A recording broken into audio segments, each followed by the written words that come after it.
Hey everybody, my name is Barb and I'm going to show you how to make a classic hurricane. And be sure to stay all the way to the end and I'll give you some bonus material.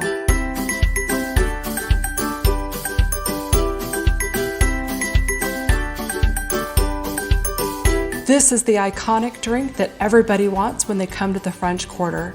The recipe was written back in the early 1940s during World War II at Pat O'Brien's bar. At the time, whiskey was very popular but was hard to come by, and rum was very plentiful but it wasn't very popular. So Pat O's came up with this recipe using fruit and rum, and it became a huge hit. And even today, you'll see people walking all around the streets of the French Quarter with their souvenir hurricane cups.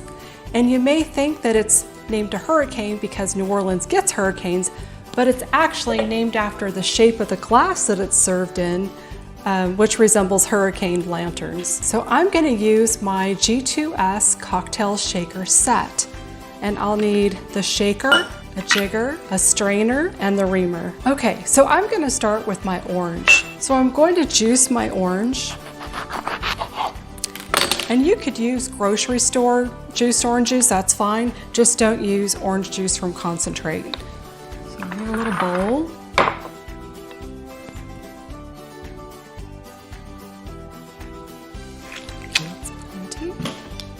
Okay, I'll set that aside. And now I'm going to do my lime. And I'll juice my limes.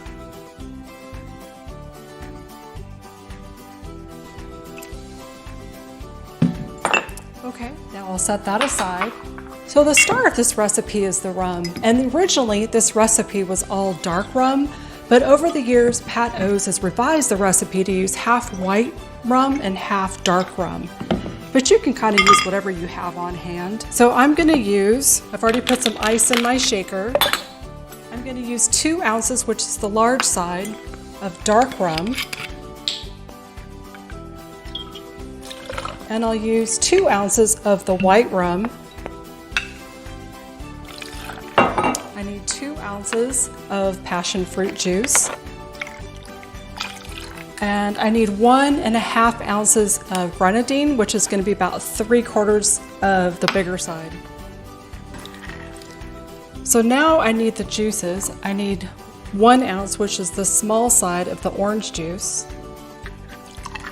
And I need 1/2 ounce of the lime juice, which is going to be about half full on the 1 ounce side. Okay, go ahead and I'm going to put the lid on and make sure it's nice and secure. I'm going to put my finger over the top and I'm going to give it a good shake.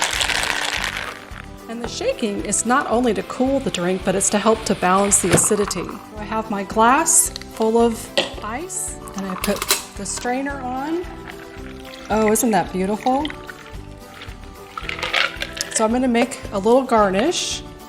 So first I'm going to slice a little bit of orange, and I'm going to slice it like this, because then I can hang it like that.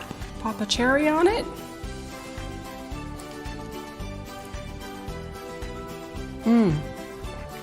That is really delicious, and you really can taste that it's fresh squeezed orange juice. It's delicious. Okay, so for that bonus material, as you can see, this is for only 1 serving, and in the links below, I'll go ahead and provide a recipe for 4 servings and for 8 servings. And as an added bonus, I'll give you some information of where you can find the passion fruit juice, because it might be a little bit tricky to find. And that's it for today. Thank you so much for watching. And if you haven't already, please go ahead and like this video and subscribe. Much appreciated. Thank you so much, and cheers.